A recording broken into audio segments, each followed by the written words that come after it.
एक दिन बिहान बेलुका खाजाघर चलाउने रमेशको खाजाघरमा एउटा अनौठो घटना घट्यो। उनी सधैँझै बिहान उठेर भान्सामा गए, तर आज उनको जुत्ताभित्र केही हल्लिएको महसुस भयो।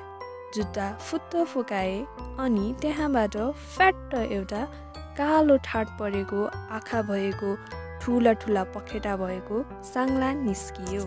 आई यो कहाँबाट आयो? रमेश झस्किए, तर साङ्ला झन् चर्को स्वरमा करायो, के चिच्चाइराछस्? तँलाई भन्दा मलाई नै बढी डर लागेको छ। रमेश झनै अचम्मित भए। ओहो, साङ्लाले कुरा गर्छ? साङ्लाले फरफर्याउँदै भन्यो, हाम्रो पनि परिवार हुन्छ, सपना हुन्छ, अनि हामीलाई पनि डर लाग्छ, तर त मान्छेहरू हामीलाई देख्नासाथ सुम्ल्याउँछौ। के यो न्याय हो? रमेश अलि नरमिए। ल ठिक छ, तिमी को हौ? त्यसपछि साङ्लाले आफ्नो गफ सुरु गरे। मेरो नाम झुप्पे हो, म तेरो घरमै जन्मेको, यही हुर्केको, तेरो खाजाघरको खाना खाएर तेरै कारण म यत्रो सानो साङ्लाबाट ठुलो साङ्ला भएको। रमेशले निधार खुम्चाए। ओहो, म यत्रो समयसम्म तिमीहरूलाई मार्दै हिँड्थे, तर तिमीहरू मेरो आफ्नै घरमा हुर्किएको रहेछौ। झुप्पे मुस्कुराउँदै भन्छ, ए मान्छे, त हामीलाई सधैँ दुश्मन ठान्छस्, तर हामी तँलाई साथी ठान्छौँ।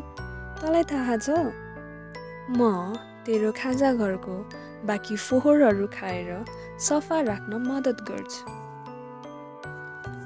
रमेशलाई पहिलो पटक साङ्लाहरू पनि फाइदाजनक हुन सक्छन् भन्ने लाग्यो। एकछिन सोचेर रमेशले भन्यो, ल तिमीले भनेको ठिकै हो, तर मेरो ग्राहकहरूले तिमीहरूलाई देखे भने मेरो खाजाघर बन्द हुन्छ। अब म के गरौँ? झुप्पेले आँखा झिम्क्यायो। हामी अँध्यारो कुनामा बस्थ्यौँ, तर तैँले बारम्बार स्प्रे हानेर हाम्रो घर बिगारिस्। अब हामीलाई पनि सुरक्षित ठाउँ चाहिन्छ। यदि त हाम्रो लागि एउटा सानो ठाउँ छोडिदिन्छस् भने हामी तेरो खाजाघरमा ग्राहकहरूलाई कहिले डराउँदैनौँ। रमेश मजाले हाँस्यो। ओहो, साङ्लासँग सम्झौता गर्नुपर्ने दिन आयो त।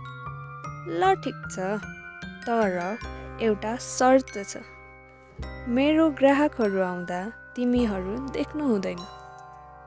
झुप्पे हाँस्यो र भन्यो, डन, हामीलाई लुक्न मजा आउँछ। त्यसपछि रमेशले आफ्नो खाजाघरमा सरसफाइ झन् राम्रो गरे। साङ्लाहरूलाई कुना कुनामा सुरक्षित बस्न दिए र झुप्पे कहिलेकाहीँ रमेशसँग गफ गर्न आउँथ्यो।